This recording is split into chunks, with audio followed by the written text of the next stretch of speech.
बिस्मिल्लाहिर्रहमानिर्रहीम। अस्सलाम वालेकुम नाज़रीन, मैं हूं आपका होस्ट, आपका दोस्त नासिर मुल्क अपने नए वीलॉग के साथ। नाज़रीन, जैसा कि आप मेरे पिछले वीलॉग्स देख रहे हैं और मैंने उनमें मुसलसल कहा है कि मुझे पाकिस्तान में इलेक्शन होते हुए नज़र आ रहे हैं, और उसकी मेन वजह यह थी कि जब IMF का स्टैंड बाई प्रोग्राम अप्रूव हुआ तो मुझे इस उम्मीद पर मैंने आप लोगों को कहा था कि पाकिस्तान में इलेक्शन हो जाएंगे। लेकिन अभी जो हुकूमती हुक्मरानों की चहम गोइयाँ और एंकर पर्सन के दबे लफ्ज़ों में तज्जिए और ज़राए से कुछ खबरें आई हैं, तो मुझे ऐसा लग रहा है कि मेरी वो सोच गलत थी। नाज़रीन, मुझे पाकिस्तान में अगले 10 से 15 साल इलेक्शन होते नज़र नहीं आ रहे। अल्लाह करे कि मैं गलत हो जाऊँ, मेरा ये अखज़ किया हुआ तज्जिया गलत हो जाए, क्योंकि पाकिस्तान में अगर जमहूरियत नहीं होगी तो पाकिस्तान की तामीर और तरक्की रुक जाएगी, क्योंकि पाकिस्तान की बका जमहूरियत से है। जब जमहूरियत होती है तो मुल्क की तामीर और तरक्की में इजाफा होता है। अगर जमहूरियत नहीं होगी और जमहूरी इस्तेकाम नहीं होगा तो किसी सूरत भी माशी इस्तेकाम नहीं आ सकता।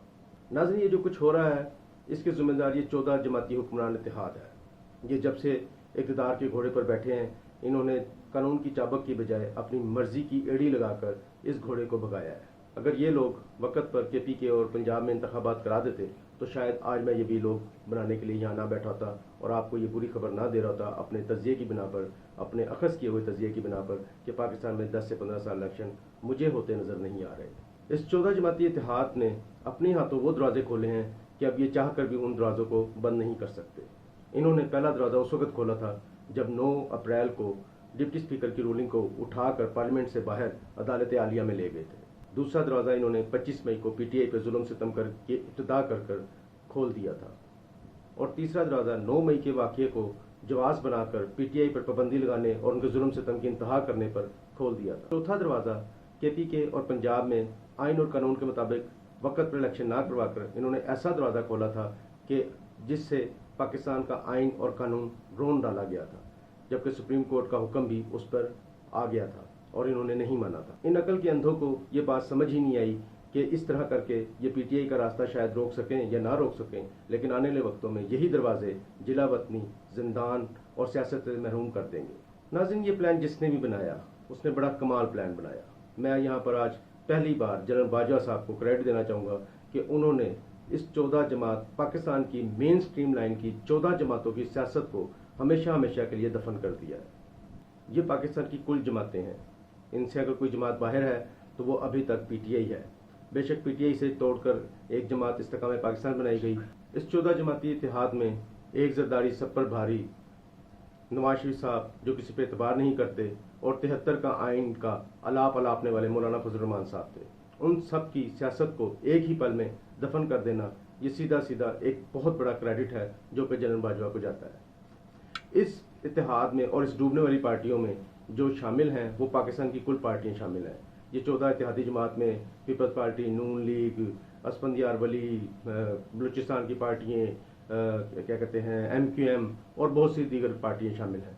इन सब की सियासत को ये ऐसा दाग लग गया है, अपने आंसू से भी धोना चाहें तो ये नहीं धो पाएंगे। मैं तो हैरान हूँ जिस तरीके के इस 14 जमाती इत्तेहाद में सियासतदान मौजूद थे और खाक किस्म के सियासतदान मौजूद थे, जिनके बारे में उर्फ़ आम में बहुत सारी बातें मशहूर हैं, जैसे कि एक जरदारी सब पर भारी, मियाँ साहब किसी पे एतबार ना करने वाले, और 73 के आइन का अलाप जपने वाले मौलाना फजल रहमान साहब भी मौजूद थे। तो इनको ये बात कैसे समझ नहीं आई कि कोई हमें इस तरह से बेवकूफ़ बना रहा है और हमारी सियासत को हमेशा हमेशा के लिए दफन कर रहा है। तो credit goes to general Bajwa. इस 14 जमाती इत्तेहादी पार्टी ने अपनी सियासी बोटी के लिए पाकिस्तान में जमहूरियत का जनाजा निकाल दिया। अब इनको समझ नहीं आ रही कि माल बचाएं कि आल बचाएं, क्योंकि सियासत तो इनकी बचती नहीं। जब तक इनको समझ आई तो पानी सर से नहीं आसमान को छू रहा था। अब ये चाह कर भी कुछ नहीं कर सकते सिवाय इसके कि अपना सर धुन के। ऐसा नहीं है कि पाकिस्तान में सियासी फसाद को दोबारा नहीं बिछाया जा सकता, बिछाया जा सकता है, लेकिन उसके लिए ज़रूरी है कि कौम पाकिस्तान को जमहूरियत के हक़ में फ़ैसला करना होगा। और कौम पाकिस्तान का जो हाल है वो आप और मैं बेहतर तरीके से जानते हो। ख़ासतौर पर कौम तो अपना हाल खुद हमसे बेहतर जानती है। अगर पाकिस्तान में जमहूरियत की बहाली चाहते हैं तो उसके लिए उनको तगोदो और हिम्मत करनी होगी। मैं जानता हूँ कि मेरी इस वीडियो से बहुत सारे लोग इख्तलाफ करेंगे और बहुत सारे लोग जो हैं वो मुझे बुरा भला भी कहेंगे, लेकिन जो मेरे समझ में आया, जो मेरे जहन में आया, जो मैंने अखज़ किया, जो मैंने ख़बरों का तज्जिया किया, जो मैंने चैमगोइयाँ सुनी, उनको अखज़ करके जो मैंने तज्जिया पेश किया, वो मैं समझता था कि मेरा आप तक पहुँचना बहुत ज़रूरी है। मेरी इस वीडियो से किसी की दिल आज़ारी हुई हो तो मैं पेशगी से माफ़ी चाहता हूँ।